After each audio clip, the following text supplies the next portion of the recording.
You don't look Puerto Rican. But I am. So you figured you looked Italian? No, I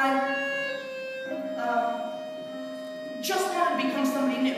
So I became Paul San Marco. Why'd you want to become someone new? Why? Well, I'm not exactly proud of my past. Who is Paul? That's what the word means. Past. That might be easy for you to say, but... Look, wait a minute. What made you start dancing?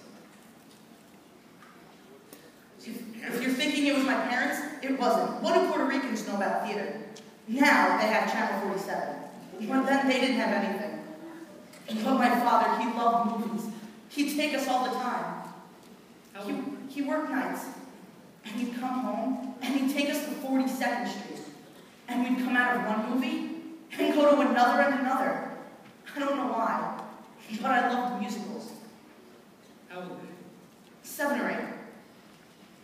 42nd Street? Yeah, it was a trip. Go on. I moved down front because I couldn't see. I wear contact lenses now. I'd move down front, and these strange men would come and sit beside me and play with me. I guess it didn't matter, because I never told anybody. Why didn't it matter? Why?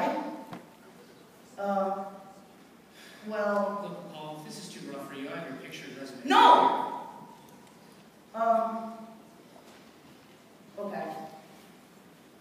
From seeing all those movie musicals, I used to dance around on the street. I'd get caught all the time. God, it was embarrassing. I was always being Charisse, always, which I don't really understand, because I really wanted to be an actor. I mean, I really wanted to perform. Once, my cousin said to me, "You'll never be an actor." And I knew she was telling me this because I was such a sissy. I mean, I was terribly effeminate.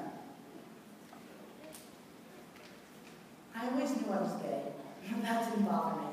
What bothered me was that I didn't know how to be a boy. Somebody told me they were looking for male dancers for the jukebox reveal, you know, the drag show.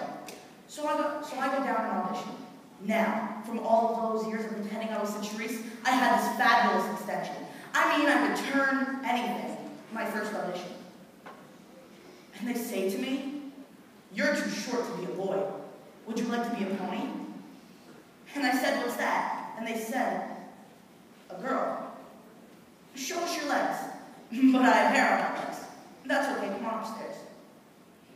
So I go upstairs, and I hike up my dungarees, put on a pair of nylon stockings and high heels. It was freaky.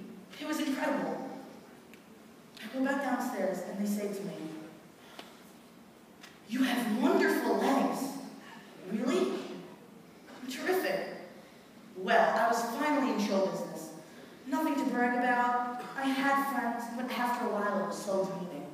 I mean, nobody at the jukebox had any dignity, and were ashamed of themselves, and considered themselves freaks. I don't know. I think it was the lack of dignity that got to me. So I left. Oh, I muddled around for a while. I was a waiter, a delivery boy, but without a good education, you can't get a good job. So when the jukebox asked if I'd come back, I went. We were working the Apollo Theater on 125th Street, doing 4 shows a day with a movie. It was really tacky. The show was going to Chicago, and my parents wanted to come say goodbye to me and bring me my luggage after the show. Well, we were doing this Oriental murder. I looked like Anime Wong. I had 2 great big chrysanthemums on either side of my headdress, with cold balls hanging all over it. I'm going on for the finale, going down the stairs, and who should I see standing at the stage door? My parents. They got here too early. I freaked. I didn't know what to do. And then I thought to myself, I know. I'll just quickly walk past them like everybody else, and they'll never recognize me. So I took a deep breath, and I went. And just as I passed my mother, I heard her say, "Oh my God." Well, I died. But what could I do? I had to go on for the finale, so I just kept going. And after I finished